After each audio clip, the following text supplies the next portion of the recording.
if I was turned into a show. Awful. I don't think anyone would watch it. It's kind of boring. But also, it would be an honor to be played by Salma Hayek. That's super fair. I'd be like, wow.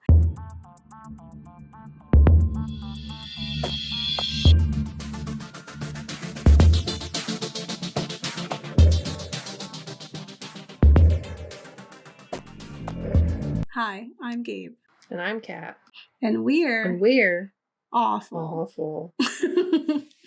No, we're the Ghouls Next Door, a media literacy show from a horror lens where we explore the real life, historical, technological influences behind our fears.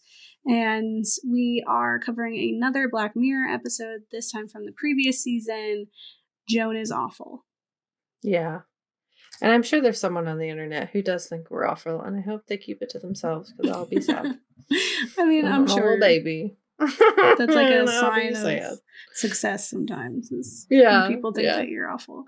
Some people think we're awesome and wonderful. But no one wants to watch that show, according to this.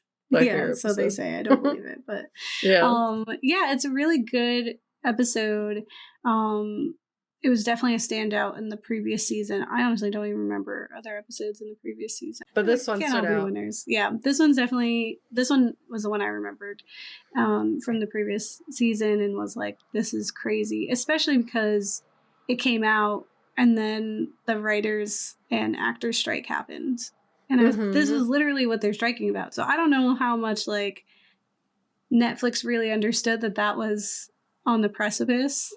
Yeah. And that they were allowing a piece of media to criticize something that was a very real concern, and such a concern that it led to like one of the biggest like protests of it. Yeah. But they did. I guess it's like one of those things where it's like they can only say so much, but they did say a lot, you know? Mm-hmm. Yeah. I mean, it is one where this one is where we really see Streamberry, which is the Black Mirror equivalent of Netflix. And it is very clearly the enemy. You know, it's not just like poking fun at it like previous episodes have. This one's like, this is a bad thing. And so it's just really interesting that I guess maybe, you know, allowing this pave the way for something like Common People. They're like, they'll let us say anything. Clearly they aren't watching.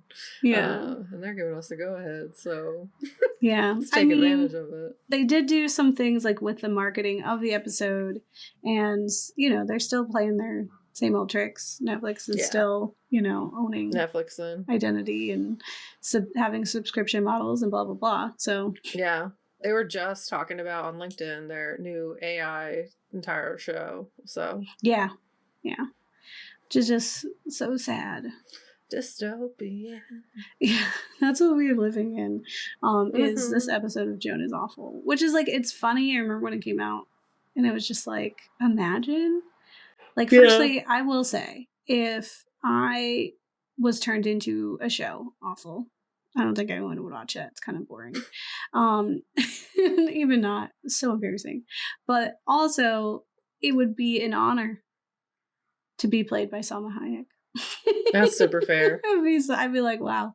I think, like, if anything, it meant more to me that it was like Annie Murphy was being portrayed by Salma Hayek, because then it felt less like racist. Because I feel like if she was playing me, it'd be like, oh, we only have like 5 Latin actresses on like for table here to grab. So I think if like it was someone random, like someone else, that'd be really fun. But at the same time, though, like, yeah, I mean, yeah, I think they even. But that's a compliment. Joke. Yeah.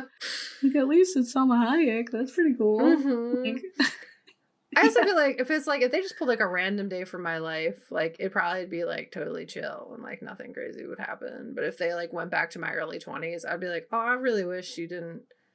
Oh, I was not conscious. Don't do that, please. Oh. Yeah, I mean, we all have stuff that like throughout a day maybe seemed not so bad, but if it was like dramatized. That's super fair. The dramatization of it definitely makes it more stressful. Yeah. And then just, and like, you just don't want yourself to be out there. We all do stuff that we don't want people to be seeing.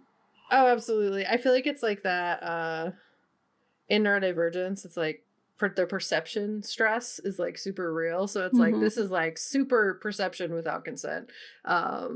This is like what I think most neurodivergent people think is happening when people are thinking about them. And it's not to this level. No one has a Netflix show of their life unless they've signed papers to consent about it, I'm pretty sure. Yeah. But like, it's like every neurodivergent person's nightmare for sure. Yeah. Like, this is what it feels like when someone looks at me for more than 2 seconds. They're in my brain. Yeah, and the truth is, people don't really think about other people that much. Yeah, not to the extent. Yeah. And honestly, it would be kind of a boring show. Like, I imagine there's a lot of, like, other awfuls that they were, like, just kind of regular. Yeah, yeah. But why don't we dive in, because I have a lot to talk about. Say your many There's words. A lot to go on with specifically this ridiculousness. So this episode of Black Mirror, Joan is Awful, is from 2023. So it's 2 years ago, and it was still, saying a lot, saying stuff that we're actively dealing with now. But it's about an average woman is stunned to discover a global streaming platform has launched a prestige TV drama adaptation of her life, in which she is portrayed by Hollywood A-lister Salma Hayek, and is directed by Ali Pinku. Like, that's such a nice way to say it, She has a show, and she's, portrayed by Salma Hayek. It's amazing. It's scary. Nice. It's wonderful. Yeah. Joan is Awful is a cautionary tale of our dangerous future in the shadow of hyper-surveillance, deep fakes, and AI ownership. Opening up the 6th season of the sci-fi horror show Black Mirror, Joan is Awful explores the horror of accepting shady terms and conditions. Black Mirror is known for its manipulation of our current tech, distorting it into something horrific and challenging, and this episode demonstrates a very real fear surrounding ownership of our image. With the existence of AI that grows more powerful every day in recreating human likeness, and more frequently used to bring actors back from the dead, how can we maintain control of our image? That's what most of my stuff is. But what happens in this show is that Joan Tate is an ordinary woman who, after a particularly challenging day, finds that her life has been turned into a hit Streamberry series called Joan is Awful. It's just like, why is it as awful? Yeah, like your face is on there. I don't even know. I'd just be so shook. Starring Salma Hayek as an over-dramatized, villainous version of herself. She gets the villain edit. All her intimate moments, revealing her as a flawed and incredibly human, are on display. In the pilot episode alone, we are introduced to Joan as she fires an employee while admitting to shady environmental dealings in the company, has a sad therapy session, and cheats on her fiancé. So it's a particularly bad day. Yeah, they chose an oof of a day to start her show, for sure. Even her subsequent crash out over the show's existence is on the show, as the program uses Joan's real data, like listening through her phone and any tech available, to recreate the day's events. Rude. Like her lawyer is just like, you ever just like, you're talking about something and then later you get an advertisement? It's listening. We know that. We've been talking about that. That alarm had been sounded. So many things have been sued because of doing that. It'd be listening. They'd be listening. So she is fired from her job for breaking her NDA, though it was Salma Hayek, not Joan, who broke the NDA. It does not count. It's her, Yeah. Broken up with and utterly alone as everyone sees her worst moments played on the home screens. Like, she can't get a break.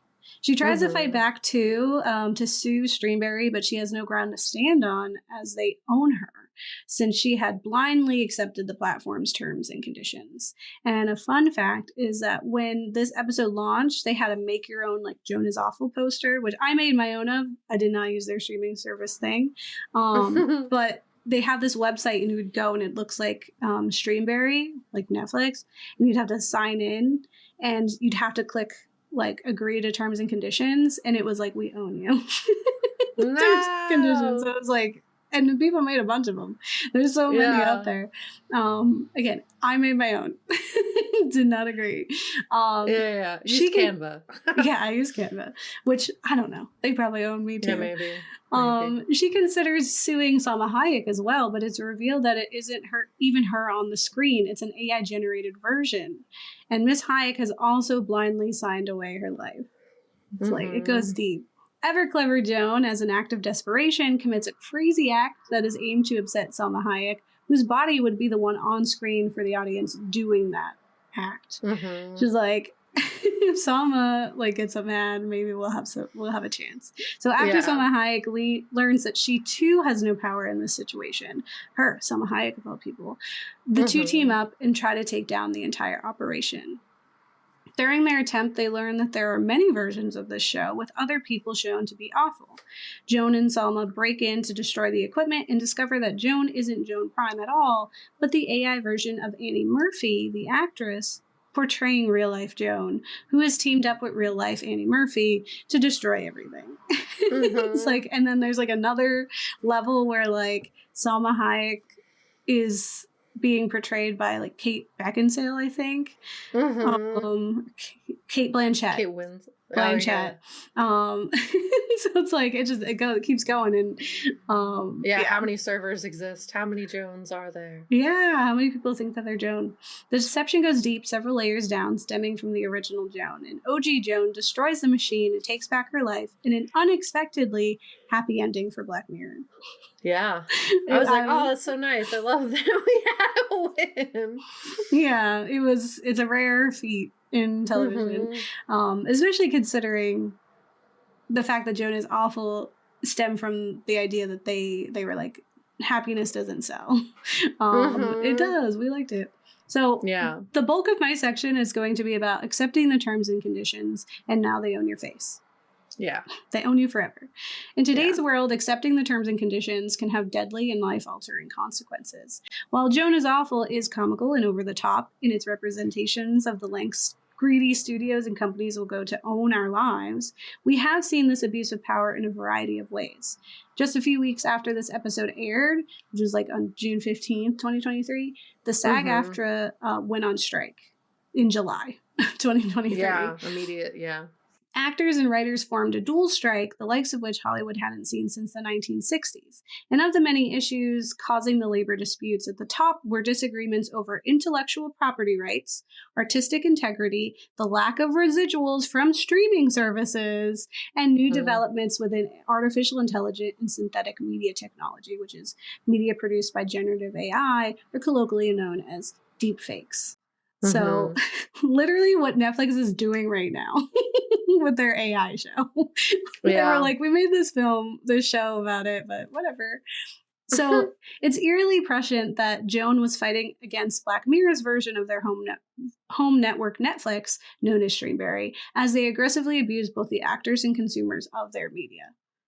It was happening. While Joan's horror story revolved around her life being stolen and manipulated for views, Salma Hayek, and by extension the real Annie Murphy, their horror was their artistic and intellectual property being stolen, essentially robbing them of their well-earned residuals, but also their entire personhood, because who they them as an actor is who they are, and you stole that. You stole their job. And I mean, you also think of actors who have been canceled or called out for taking on roles that are problematic, and then they would basically be forced to live that forever because the AI is making them do horrific things that they maybe wouldn't have signed up for themselves. So horrifying. Yeah, it really murkies the accountability. And then also with deep fakes too, it's sometimes people are shown to say or do things that they're not saying or doing. So it goes deep. And the real villain in each instance, other than big TV, is the fine print. We've already seen just how far companies will take their signed documents, going as far as using it to wipe away wrongful death, as was the case with Connachporn Tungswan's family, who filed a lawsuit after she had a fatal allergic reaction after eating at an Irish pub in Disney Springs. They had reported to them that she had a peanut and dairy allergy and were assured it was fine. but this was ultimately ignored, leading to her tragic death. And her husband, Jeffrey Piccolo, sought to sue the entertainment giant Disney, but they disputed the claim due to Piccolo agreeing to terms and conditions when signing up for 1 month free trial of the Disney streaming service Disney Plus. Which includes, it says like the first page of the subscriber agreement states in all capital letters that any dispute between you and us, except for small claims, is subject to a class action waiver and must be resolved by individual binding arbitration, the company wrote in a motion seeking to have the case dismissed. And these details were shared in an AP News article, Why Disney's Wrongful Death Suit Serves as a Warning to Consumers. It was essentially like, you can't sue us for anything ever. If you agree to this, you signed up to Disney Plus. Absurd. Which is so insane. Like, and everyone was like, you're being ridiculous. In no world do you get to be like, you signed up for this one service and now, you know, for history, you can't ever be mad at us. Yeah. We can't ever be held accountable. That's insane. And while they did backtrack that defense, ultimately not using it to defend the suit, it still sets a bad precedent. In those moments where Joan sits across from a lawyer demanding that she get retribution, that surely there's someone she can hold accountable, we see this reality in sharp focus. No one is coming to save us, as we've all dug our own graves. How many of us have truly read the terms and conditions? I scroll. I don't know what any of those words mean, right? Further, how many of us... but it's hard. Right. Like, how many of us truly understand what we're agreeing to regardless, right? Not all they use of us, confusing words. Right. Not all of us are skilled at lawyer speak, and these companies know that. Like, even just reading that, I was like, how am I supposed to know that's what that means? Like, we don't all have a lawyer right sitting next to us. Reading over our terms and conditions, like the way you would read over any actual contract, right? Like you don't just sign anything, but we'd be signing everything every day. This episode was rare for Black Mirror in that the technology did not threaten life in the traditional sense. Arguably, all the copies in the system are dead, right? But like, real Joan's alive, and so is Andy Murphy. The horror we see is more linked to our identity being stolen. And just like our right to to that identity. We have talked previously on the Ghouls, most recently in our Alien Romulus episode, about how production companies were bringing actors back from the dead to star in their movies. And as we saw in that newest Alien film, where they resurrected actor Ian Holmes to appear as a synthetic human. By utilizing Ian Holmes' likeness in this new film, it unintentionally echoes the very abuses that film was trying to condemn. Holmes, much like the character that he was playing, has been immortalized and puppeted, his image used to serve a large, more powerful company. Right? The irony is lost in them.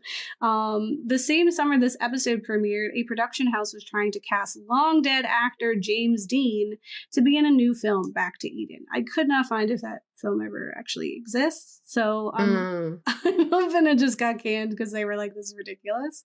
I will say there's a really great book. Check out my book review of it. But Bury Your Gaze has a whole thing about the horrors of like regenerating dead actors and why you should be afraid to do that. The hope for this was to have AI-generated deepfake technology walk, talk, and interact as Dean would with other actors in the film. It makes me think of like there's a video of Sir Ian McKellen for I think the Hobbit movies, and like for the Lord of the Rings movies, everything was like everyone was there, and there's practical effects. There's a lot of beauty that went into Peter Jackson's work.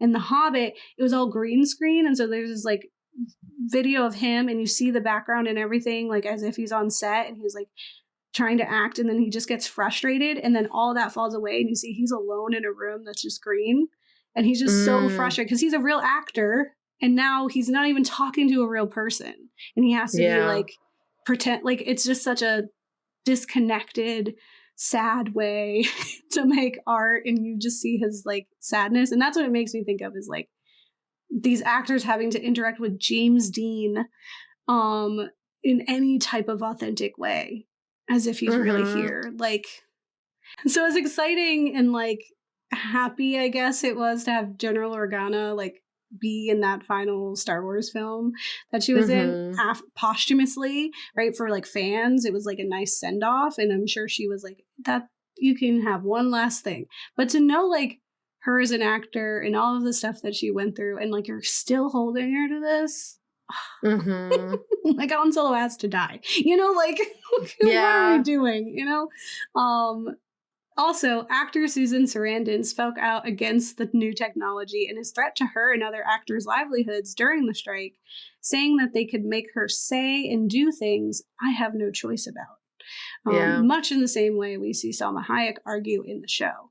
It's like, and then it happened. Like, they were like, look at this horror thing. And then the next month, that's what was happening. And an article on BBC, How AI is Resurrecting Dead Actors, drops a few names that have already suffered the reanimation horrors.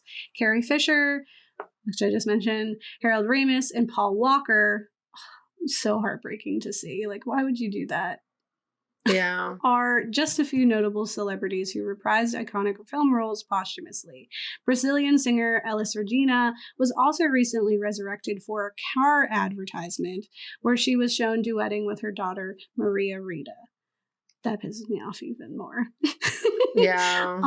This raises a variety of questions on ownership and identity, right? Who owns the rights to someone's face when they're no longer with us? What about their voice and their brand? Right? Like who they showed themselves to be in the world. How can anyone control their image, manipulate them into performing in things they themselves will never have a say over? Like, I don't understand how anyone could be like, yeah, we're going to do that to them. Like your image is everything. Actors, influencers, and creators whose faces and likenesses or their livelihood have every right to fear a future where they are essentially owned, and worse, indefinitely so. In an article on Consequence Film titled Hollywood Studios Propose Using AI to Scan and Own Extras' Likenesses Forever, they report on the fears of actors during the strike, saying, during a press conference, SAG-AFTRA National Executive Director and Chief Negotiator Duncan Crabtree Ireland said that AMPTP made a so-called groundbreaking AI proposal that would allow the likeness of film and television background performers to be used in perpetuity. They propose that our background performers should be able to be scanned, get paid for one day's pay, and their company should own that scan of their image, their likeness, and should be able to use it for the rest of eternity in any project they want with no consent and no compensation. Absolutely not. Right. So if you think that's a groundbreaking proposal, I suggest you think again, is what Duncan Crabtree Ireland said. Even looking past the obvious worries of their bodies being abused or manipulated for views, there's also a case to be made against the deceased being used in advertisements specifically. Like, I think it's one thing, like, we're putting in movies that they probably didn't agree to. Like, the lawyer's like, yeah, I guess if, like, Salma Hayek had to, like, sleep with a bear or something, like, she might have a problem with that, but she can't do anything. She would just be on TV. That's why she's like, I was in a church. That was my body in the church. Even though it wasn't my body in the church, you know? I think it's like another level if they're used for advertisements and that already happens, right? So like, even without the AI ickiness, I'm against using dead identities to sell things, right? So an example of this is Casely, which is like a phone case company, had a whole line of phone cases based around artist Frida Kahlo, who in her life had been strongly anti-capitalist and would have hated that. She hated consumerism. It was like, and it's like, oh, here's a whole line, buy of $60. And I was like, it's pretty. I love her art. Like, you know, as much as you love the her art post death. Yeah. And it's like, you know, art before the artist and all of that stuff, but come on. And it's like, imagine that, but now reusing her face or her personhood to advertise something that maybe she really hated. Like, that's crazy. It's a dangerous landscape right now where even our editing software threatens to steal our intellectual property, reusing our likeness for advertising even now while we are alive and forever after. So as is the case with CapCut's recent updates to their terms and services, which is why I had to cancel our subscription to avoid our work being stolen. And it broke my heart because I was really enjoying using it. Yeah. It made things really easy, and stop doing this to me. It takes me a minute to learn a new thing, and then they're like, ooh, you found it into our trap. And it's like, no, I'll just go back to doing it the hard way. Like, yeah. I'm fine. CapCut. Yeah, why do you gotta ruin it? Right? CapCut had rolled out new terms that included the right to copy, share, and modify people for marketing campaigns and promotional material, the right to use your name, image, and voice, and the right to give other people or companies permission to use it too. So our faces are on there because I get clips of our show, and then they could be like, ha ha ha, now you're selling a protein shake or something, you know? Like, yeah. And it'd be like I'm vegetarian, cat's lactose intolerant, and then we would be in there like, get this milk product. Get this like, whey-based, yeah. You know? I did just see like a video. I've seen videos where literally like people were like, I just saw my face. Like someone took me and made a new video where I'm saying different stuff, I've never said in my life. And now, I've seen lots of influencers talk about that. Yeah. It's terrifying. Or I just saw like there's this couple that I follow, and they're really funny. And there was like a video of them, and they were laughing, and the wife like falls, and someone had edited it to so that it was like she died or something. And I literally saw that today. That's hilarious. But they're like them talking about it. Yeah, they're like, oh, I didn't know my wife is dead. She's right here. That one didn't use AI, but like people are just like stealing your stuff. You know, like they're doing that with or without AI, but imagine your own face saying stuff you never said. Like that's crazy, right?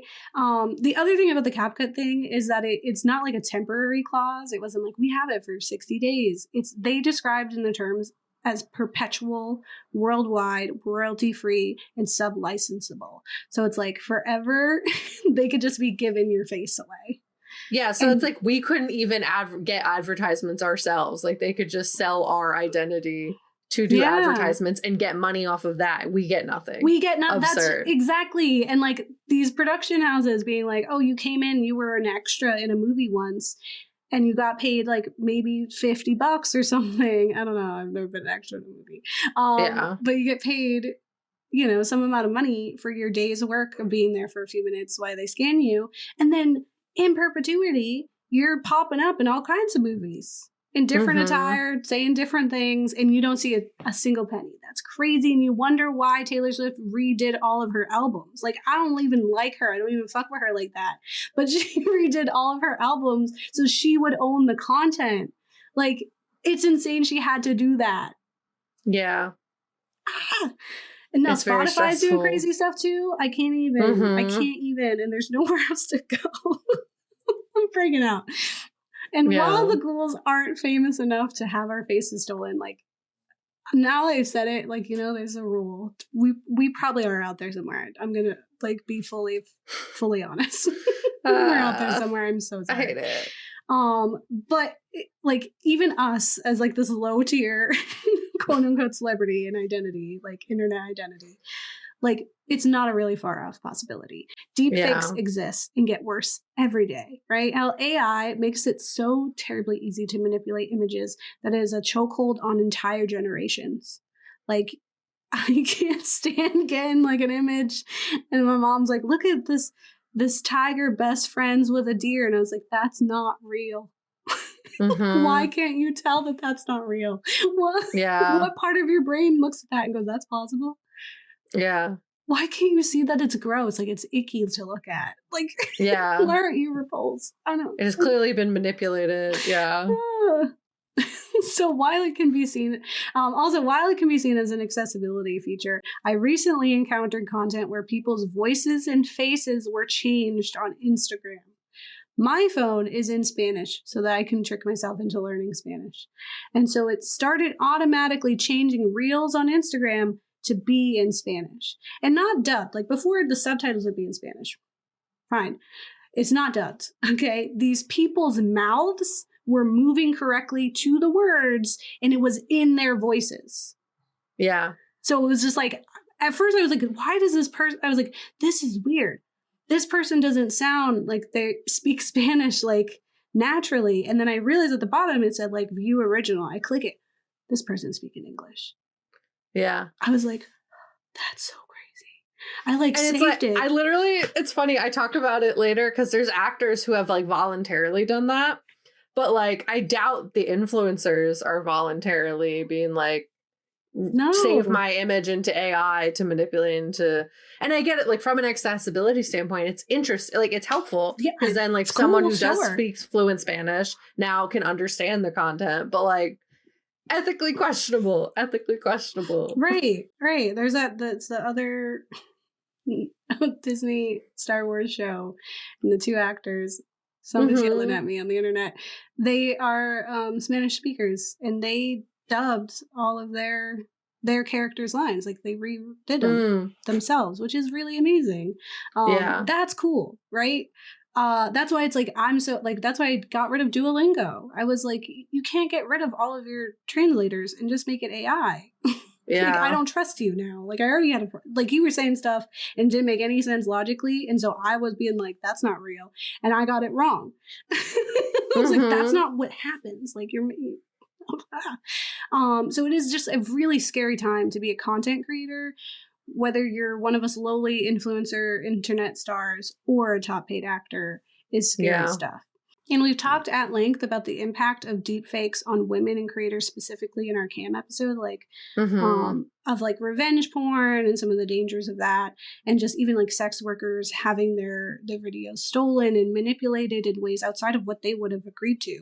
Like people still have like lines, you know? Yeah.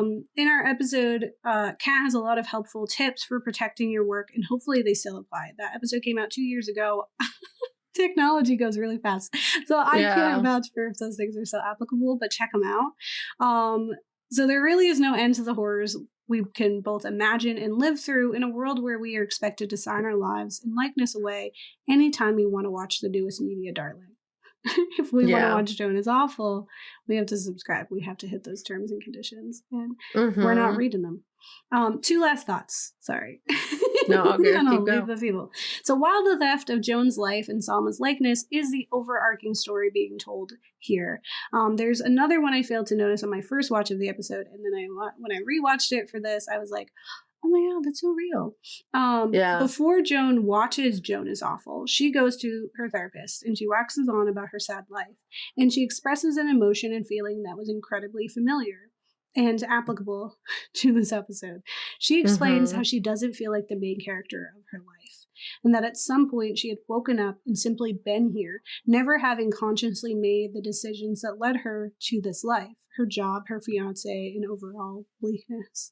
And while meta speaking, right, this is entirely true, as Annie Murphy's Joan didn't make any of those choices, right? She even expresses this thought in the end while destroying the computer, saying that Joan had already made her decision and she was just living it out. She was like, this isn't my choice, this is Joan's choice. I'm not real, right? Yeah. But Prime Joan also felt this sentiment, which is why we see it unfold for Annie Joan in the first place. So while there is a literal truth to the sentiment, what Prime Joan is feeling in that moment is disassociation. Which I was like pissed that the therapist didn't say that. Yeah, it sounds like you're dissociating. Yeah, she was not helpful at all. Not very therapy-ish at all. But this is a very real trait of which is feeling like you are not the main character of your life. Like you're watching your own life as if it is on television, if it is a movie. And as someone who has lived most of their youth in such a state, I identified heavy with all iterations of Joan in that moment. Like I've literally said to my therapist, I felt like I was like a side character in a movie. Like that my life wasn't real. And I treated other people like they were characters in a movie. And it made for a lot of really bad situations.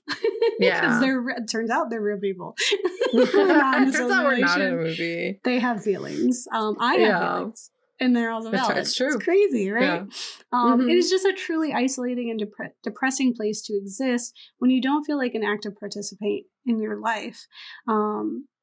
It added to the happy ending to see Prime Joan in the end in her real therapy session, finally feeling like she wasn't simply playing a part, but was truly living her life. actively. Right? And then lastly, during an exposition moment in the episode where the head of Streamberry discloses to a reporter that there are more Are Awful episodes set to premiere, including the reporter themselves, the reporter asks, why awful? Right? Why not something nicer?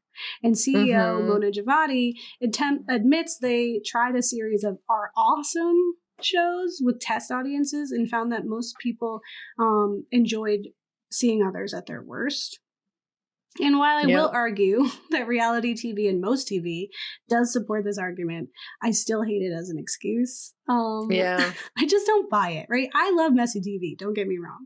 But I also love sappy and sweet programs, right? So Love on the Spectrum is my palate cleanser after any trashy reality love show. Like if I watch Love is Blind, I immediately go into Love on the Spectrum, right? Like things like that. Like I'm like, let me find something that's wholesome. And I've just never I've just never been a fan of the narrative that people only want to see others fail and that we are all waiting to watch a disaster. And while we certainly love to watch a train wreck, there's more to us as viewers than that. We love a happy ending, which is why I think it's really nice that we got one. Because it's also very rare to do, especially in, a show like Black Mirror.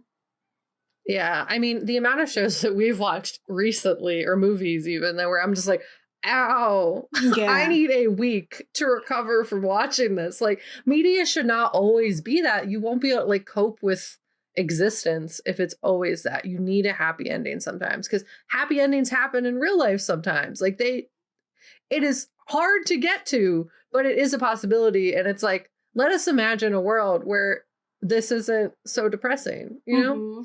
Yeah. Because how will we get there without that? Right. I also think of like if there's a bunch of shows with that are awful, right? At some point, like you or someone you know is going to be on there.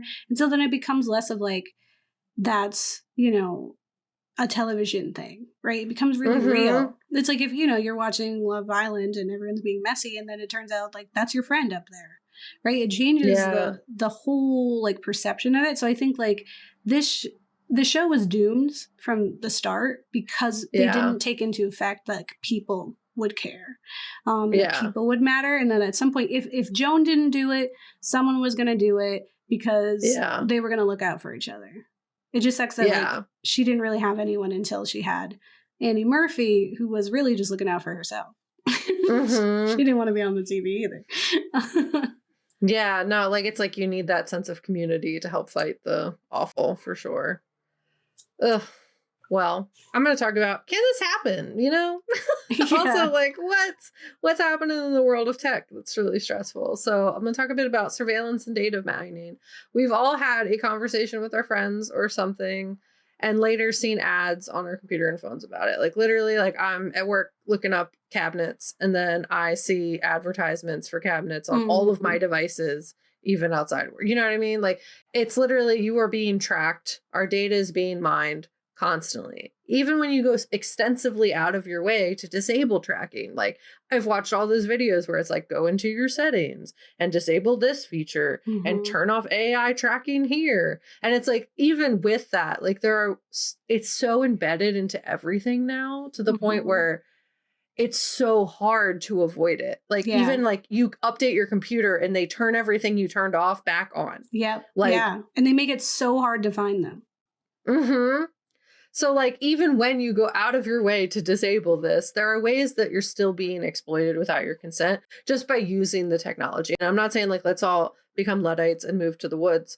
But it's so hard to avoid. And it is very scary because of just like how unaware a lot of people are. And especially thinking of like future generations that are coming up in this like heavily tech inundated world that like, it's just going to be so embedded into just what it is to exist as a person. It's too late. Yeah. So it's scary out here ultimately. And for some tech, even just using it makes you vulnerable to this kind of privacy invasion, as there are settings you can just not turn off. Like Microsoft specifically, their computers, like it's almost impossible to turn off the like screen grabbing thing that they use to train their AI models.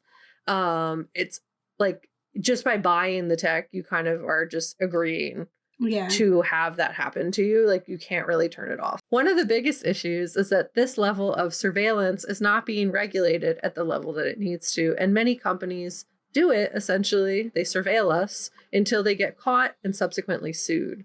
It's not like we're going to do the right thing first. We'll ask forgiveness later with $1 million that we have tons of money for, and it doesn't even matter to us. And we'll steal those records so you don't even have to worry about it. Specifically, looking at you, Meta, they are constantly being sued for this kind of thing specifically. And the issue largely is that the data mining is encouraged by many companies under capitalism because our information, attention, and identities hold like significant value, especially in this tech world. Like, our attention is so valuable it's currency to these companies. It is currency. And like, specifically, like, the way that this has been manipulated isn't yet to the point of Joan's awful. Like, we're luckily in a place where it's not that scary yet, because we don't have like the cameras and drone distribution. Like, the bees don't have cameras in them yet, at the rate shown in the show. However, many tech companies have already been sued for overreaching in their data collection. Apple has been sued for Siri listening in on our conversations and agreed to pay $95 million from a 2021 lawsuit, which was recently reported as of May 2025. That's like nothing to them. They have so much money. Like, 95 million split between however many people. You're getting like $5. And also there was a settlement that was reached in a lawsuit against Meta CEO Mark Zuckerberg as of July 17th, 2025, so like last week, that basically was from a privacy scandal involving the Cambridge Analytica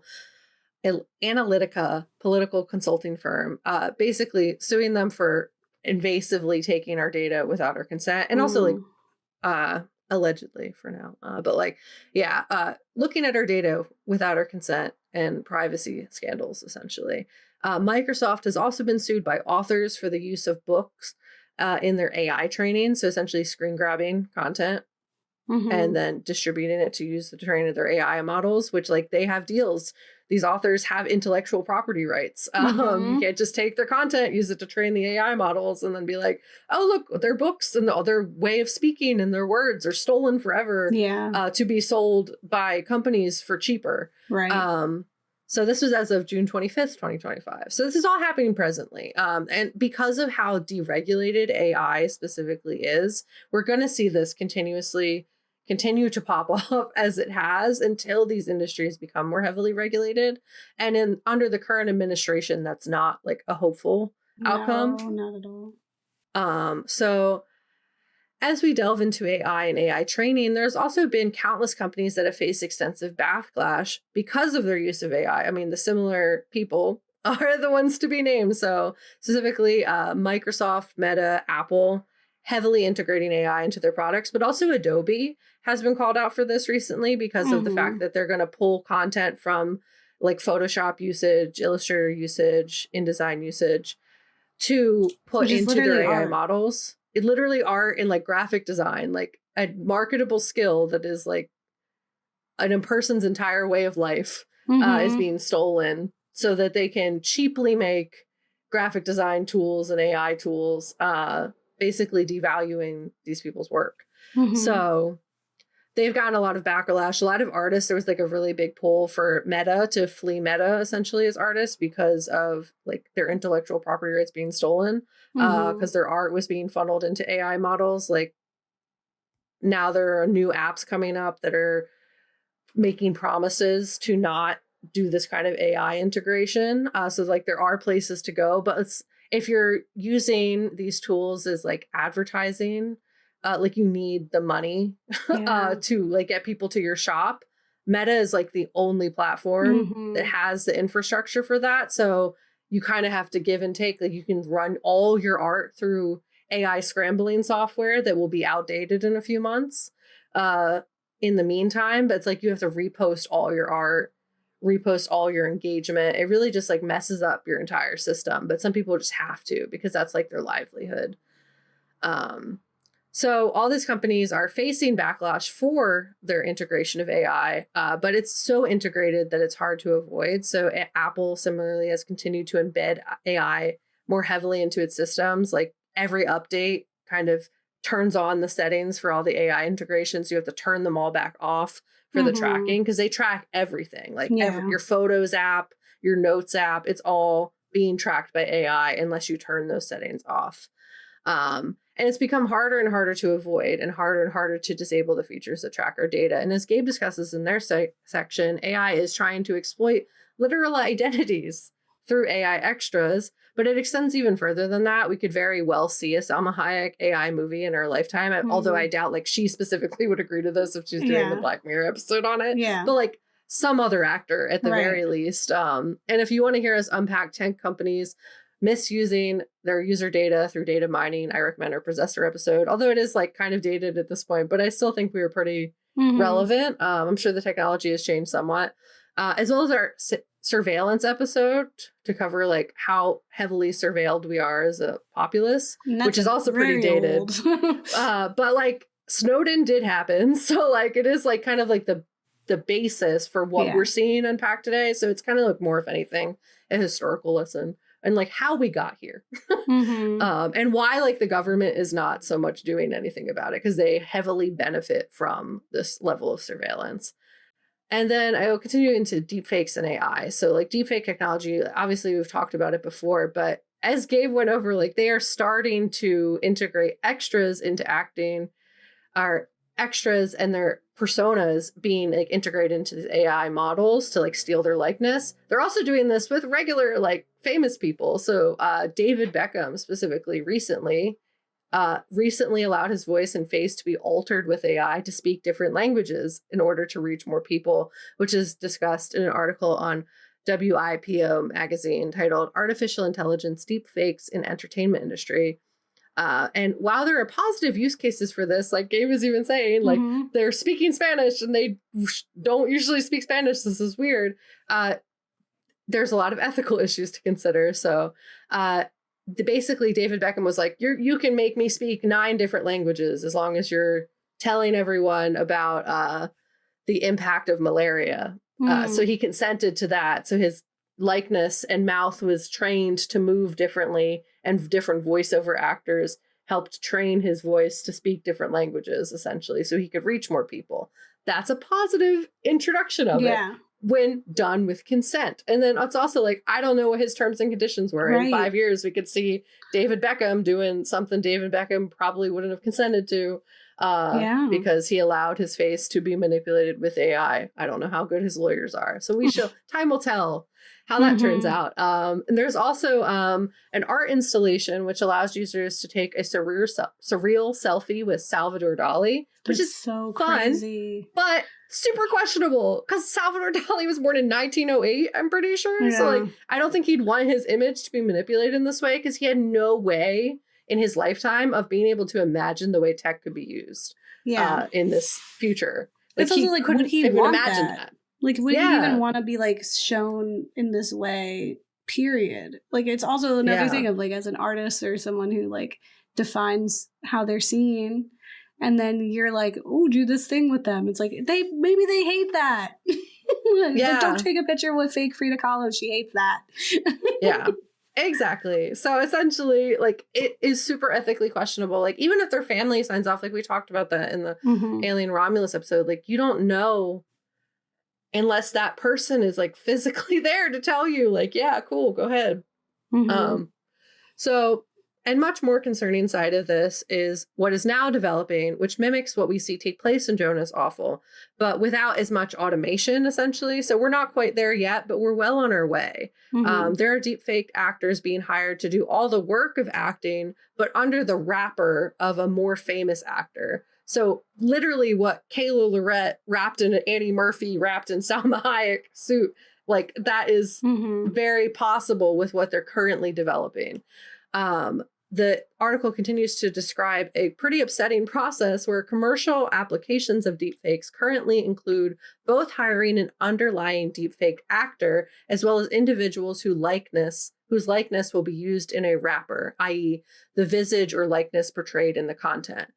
for the underlying performance. Where the so-called rapper is a famous personality, this may save the underlying talent hours of time they would have otherwise needed to spend on set. That burden can now be shifted, they make it sound so positive, to the deepfake actor instead. So Salma Hayek doesn't have time to be doing Joan is awful, so we're going to hire a newer actor to just be a body double for Salma Hayek and act out all the scenes, and then get paid significantly less, put in all that time, energy, and like acting into the situation. And then Salma Hayek's face gets like put on their face, and is essentially manipulated without like giving them the acting credit and stuff. Like, it's like very ethically questionable. And they say, like, additionally, oh, go ahead. I was just gonna say, it's to me that feels like James Patterson, the author, he like comes out with a new book like every 5 minutes, and it's because he's like,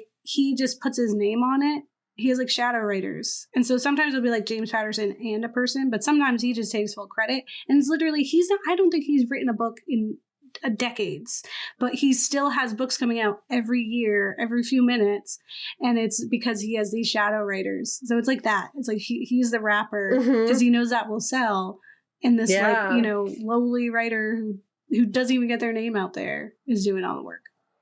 It's like, I guess you could also think of it as like songwriters who like write for famous artists but don't get like the credit. Like, we see the popularity of K-pop Demon Hunters, but like the main girl in that, like, she was trying to become a K-pop idol for a long time, and like they wouldn't let her because she was like older, and then she has proved all of them wrong, essentially. So she was writing for all these other famous K-pop groups, just and like was Kesha. Getting like so like it's been happening. They're just developing a new way to do it, to like disenfranchise people.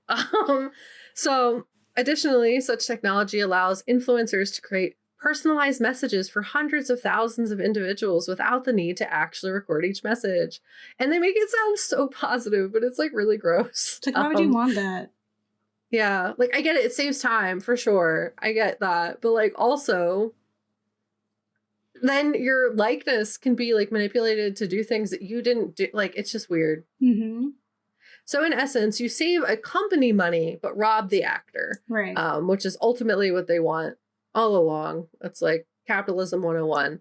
And this technology was recently used to change Snoop Dogg's lyrics for an ad he had previously participated in. So the technology is called Synthesia AI. Can you say what? Yeah, Synthesia AI. And their website brags about the money saving potential of this technology. And it seems that in this instance, Snoop Dogg gave them permission to do this. But before this technology, they would have had to pay him again for his time to record this entire music video again, as well as all the other actors and performers in the commercial and tech crew.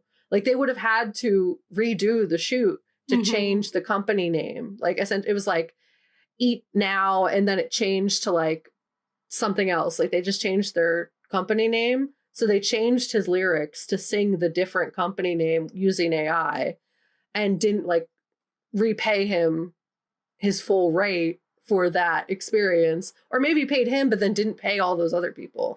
Like, I don't have the exact details of the contract that they did, but like, you're robbing a lot of people of the logistical money that would have gone out to pay all these actors, background characters, tech crew, music producers, etc. So now they're making a quick edit that does save them time and money, but in a world where money is literally life, they're robbing these people. It's ethically questionable.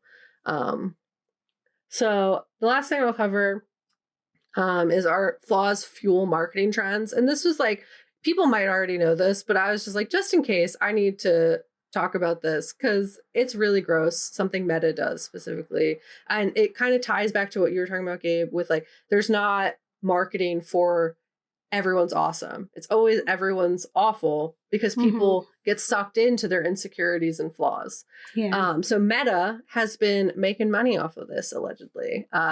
So even more upsetting, in case you have not heard this, Meta has been flagged for manipulating user mental health to feed ad revenue. In an article titled Meta Whistleblower Sarah Wynne Williams says company targeted ads at teens based on their emotional state on TechCrunch. They stated in interviews with Senators Marsha Blackburn, and basically Sarah Wynne Williams claimed that Meta, which was known as Facebook at the time, had targeted 13 to 17-year-olds with ads when they were feeling down or depressed. She said it would identify when they were feeling worthless or helpless or like a failure, and then Meta would take that information and share it with advertisers. Wynne Williams told the senators that the subcommittee for crime and terrorism within the Judiciary Committee that advertisers understand when people don't feel good about themselves. It's often a good time to pitch a product. People are more likely to buy something. So she continued that advertisers were informed by the company when teens were depressed so that they could deliver ads at their most vulnerable state. And an example they provided was a teen girl deleting a selfie and then an advertiser being cued to push beauty products to that child because she may be feeling badly about her appearance. Similarly, they pushed weight loss products to teens who expressed concerns around bodily confidence. In the usage of this data, Wynne Williams claimed that the company Meta claimed that the 13 to 17-year-olds were very valuable to advertisers as a demographic because of their vulnerability. And Wynne Williams apparently expressed the ethical problems with this to their exec, like on the job, and was like, this is fucked, don't do this. Specifically because Meta is a $1 trillion company. They have enough money. They don't need to exploit this vulnerable population of emotional teens. Like, they don't need to do that. They don't need to be dragons. Right. And they do it anyway, essentially. So she was like, don't do this. And they were like, we got to make the money. We got to hoard more wealth. And the TechCrunch article suggests that because of this manipulation of teen emotional states, it's reasonable to assume that the same was done to adults to fuel advertisements. And it was even listed later that this was done for young pregnant women. So further concerning, they stated that Facebook was doing research on young mothers and their emotional states for undisclosed reasons, but suggesting, connecting the two dots between what they were doing for teens very obviously to fuel advertisements. I don't know why else they would be researching the mental states of young mothers. Right. So showcasing a bit of their intent, it was stated that in the hearing that Meta executives would not allow their own children to use the products that they built. And Wynne Williams said, I would say, oh, has your teen used the new product we're about to launch? And they would respond, my teenagers are not allowed on Facebook. I'll have my teenager on Instagram. These executives, they know the harm that this product does. They don't allow their own teenagers to use the product that Meta develops. The hypocrisy is at every level. So Meta has since denied these claims, although considering the nature of the lawsuits that they have settled in recent years, as well as like this was a hearing with like Congress on like terrorism. It's pretty serious, like the allegations that were being made. Meta has since denied them, but has also faced recent lawsuits essentially about privacy issues and like basically stealing user data without consent. So it's just like, there's a lot of ethically questionable stuff happening at the end of the day. So listeners, it's up to you to decide what you want to believe there. They have denied the claims. It's all alleged, but it sounds gross. Definitely ultimately. Check out Wynne Williams' book, Careless People, though. It's on my list. I've been waiting for the library. Yeah. No, I want to read it too. Seems very good. I think we talked about it in another episode. I can't remember. Yeah. But yeah, she wrote it like a whole book, essentially, about how effed Facebook, like working there was. So yeah, no, I need to read that as well. And then the last thing I'll talk about, which is what I pitched at the beginning, could this happen to you? Could Joan is awful happen to you? Could you be Gabe is awful, Cat is awful, etc.? And the short answer is yeah. But the long answer, the show does sensationalize it a bit. So in an article titled, Could Joan is Awful Happen to Me? An Australian Legal Perspective on the Dangers of Not Reading the Terms and Conditions, they unpack just that. And the result, is just like, it could happen, but it's not like as dramatic as they made it seem in the show. So there are things you can do to fight this kind of a data infringement. They highlight specifically highlighting like infringements on public policy. So like you may have signed off your individual rights, but the level of surveillance taking place that would make a show like Joan is Awful possible could be easily argued to break public policy laws. Like, the level of surveillance taking place is not safe for society as a whole. You have companies who have NDAs, governmental secrets, etc. Like, you can't have an Everyone is Awful show, because then you're going to have complete chaos of like secrets that should not be shared being breached across the board. So the government would have to interact with that in some way.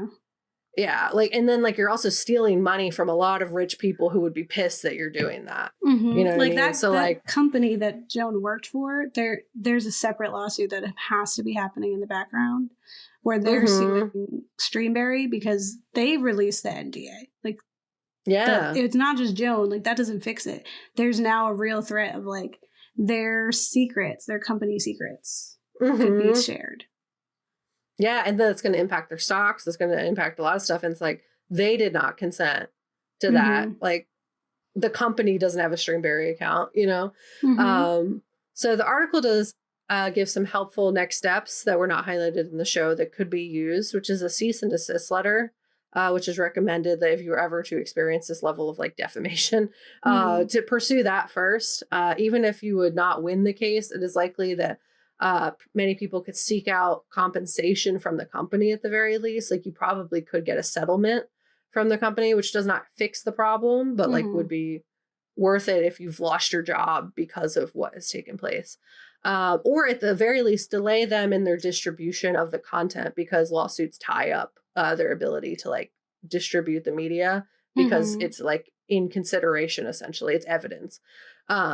And they also list templates on their website for cease and desist letter templates. I think the public policy one is the strongest, though. It's like, if you're an individual dealing with this, the cease and desist makes sense. But like, if they're doing this to everybody, like, they're going to have to get other people involved.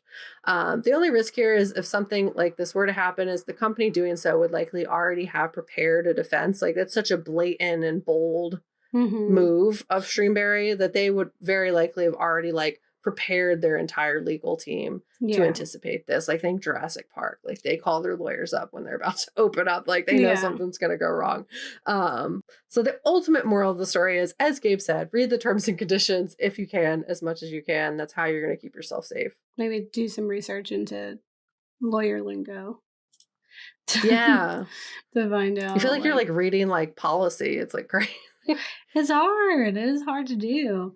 Yeah. This one is like it's definitely more funny than anything, and like it's not like horror. It's just like, it is drama. Like, it's honestly, like, oh god, yeah. You know, but I think like this one is really scary because it really is true. Like, like we keep saying that. I mean, Black Mirror does a really great job. Like, the writers over there absolutely get it. This episode was actually inspired by the portrayal of Elizabeth Holmes, who did Theranos, which is like a make-believe, like it was a hoax. It was a company that was doing like blood test research, and she like fancied herself like just any of the like CEOs that we see. Like, she like changed her voice to be deeper, and she wore like turtlenecks like Steve Jobs, and did all that stuff, and it was nothing. She had nothing. She was just a con artist. But her whole thing was like, she got caught in it, and then there was a whole trial, and then like months later there was like a drama series about her where this actor is like portraying her life. And so they were just like, this is really scary how fast that happens. Like, the fact that like it just happened and it turned around. So it was like Charlie Booker like watched that documentary and was like, wow, that's crazy. So that's what inspired it, which is like, that's like real life Joan is Awful in a way, right? It's like when we take true crime and we like dramatize it, which happens all the time. Yeah, like you know, like when they have like the documentaries, that's one thing, but like I'm sure there was probably a Gabby Petito, like, you know, Lifetime movie-esque thing that came out after she died. Like, those kinds of things happen, and that's like the equivalent of our current day. And just imagine if we did that even faster and it was AI. Yep. Yeah. It's wild. I feel like every day I wake up and it's like a new thing where I'm like, wow, I feel like we were just talking about that like a month ago being like a horrifying future reality, and it's like our now reality. Right. And I just need that to stop happening because it's really wild. I agree. It's like literally like months ago we were like, yeah, that sounds really scary. We hope that doesn't happen. And then it's like immediately happening. And we're like, what do you mean? Yeah. That was a future time. That was a future why. Right. So it's weird to be alive right now, ultimately. Yeah. But I mean, we'll see. Like, I mean, like the fact that like the actors went on strike and were fighting that so quickly after like this episode came out, like that's a little bit of a hope. And it worked, right? Like, like we're able to like make something of it, you know? Yeah. No, that's true. We just gotta keep fighting. All right. Well, let us know what you think. If you've read Careless People, let us know what you think. If you have read Bury Your Gaze by Chuck Tingle, let us know what you think. Check out my review on it. And let us know what your favorite episode of Black Mirror is. If you ever want us to do more Black Mirror episodes in the future, we'd love to. Heck yeah. And I'm down. Don't get married. Delete your kids. Yeah. Put your kids on television. No. Or they see your kid is insecure. Yeah, it's so supplements. Yeah. It's sketchy. It's like when they gave out all those free computers and they were like actually watching the kids the whole time. Do you remember that scandal? Crazy. Yeah. People like it, as crazy as things are. It's like if you can think of it, somebody's doing it. Yeah. Protect yourself, everyone. All right, bye. Bye.